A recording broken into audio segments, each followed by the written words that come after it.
कालच्या घडामोडी पाहता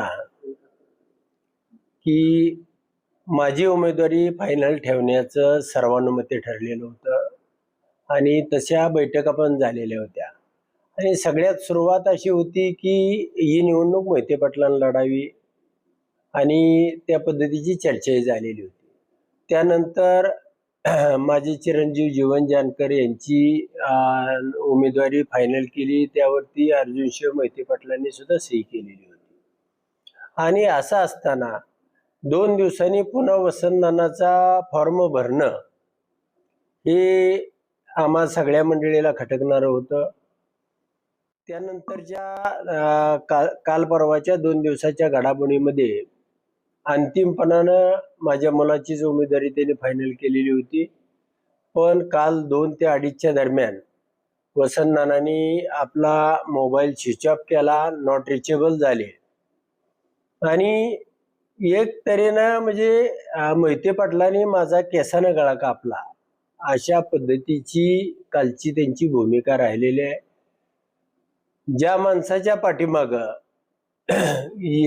त्यांच्या तालुक्यामध्ये एकही सूचक किंवा अनुमोदक नाही, मत नाही, त्या माणसाला उमेदवारी देणं आणि त्याशिवाय पाठीमागच्या दीड महिन्याच्या काळामध्ये त्यांनी त्यांच्याकडे असणारा पंचायत समिती सदस्य भारतीय जनता पार्टीला दिला आणि असा हा आमचा जिल्हाध्यक्ष आणि त्यांना उमेदवारीसाठी आणि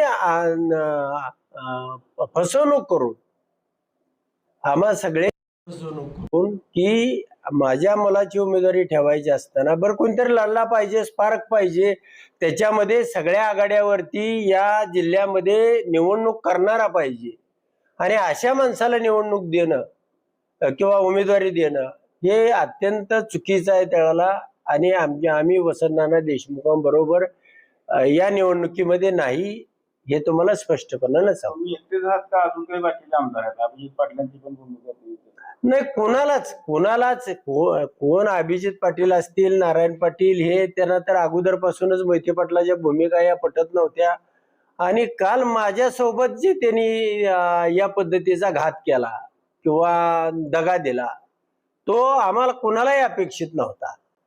2:30 वाजता वसंत नानाचा फोन स्विच ऑफ करून फॉर्म काढणार आहेत का नाही, आमचा सुद्धा फॉर्म राहिला असता आणि असा गोंधळ उडवून देणं किंवा हे करणं हे अत्यंत चुकीचं आहे आणि म्हणून या निवडणुकीमध्ये आम्ही वसंत नानाच्या बाजूने नाही किंवा त्यांना मतदान सुद्धा करणार नाही.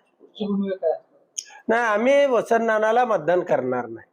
आमची भूमिका काय पुढं ठरवू, पण वसंत नानाला आम्ही मतदान करणार.